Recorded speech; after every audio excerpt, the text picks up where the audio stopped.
अरे भाई। अरे दीदी, तुम्हारी छुट्टी का क्या हुआ?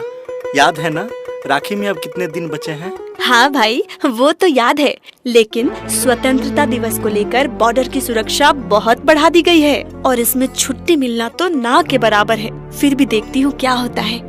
एक तरफ राखी का त्योहार है तो दूसरी तरफ फर्ज की दीवार है।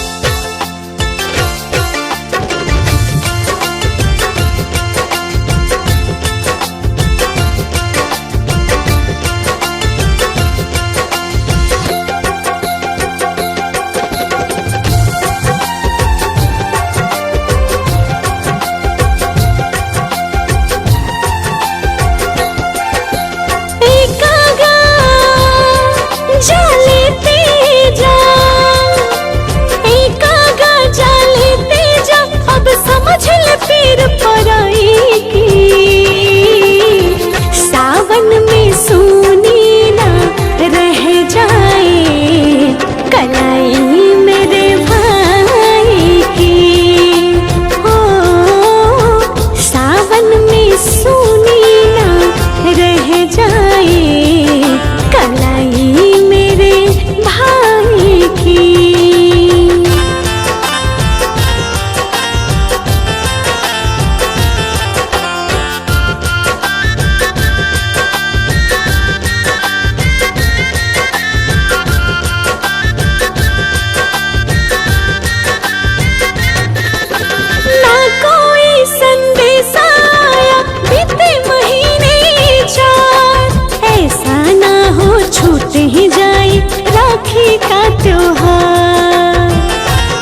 इस वक्त की बड़ी खबर राजस्थान के जैसलमेर बॉर्डर से आ रही है, जहां एलओसी पर पाकिस्तान की तरफ से हुए गोलीबारी का जवाब देते हुए हमारी एक महिला कमांडो सुश्री अमृता दीक्षित शहीद हो गई है। प्राप्त जानकारी के अनुसार 18 घंटे तक चले लगातार जवाबी कार्रवाई में अमृता ने अत्यंत जाबाजी और फौलादी इरादों के साथ दुश्मनों का सामना किया और अंत में उन्हें मात दी। ऐसी जाबाज बेटी को हमारा हिंदुस्तान सलाम करता है।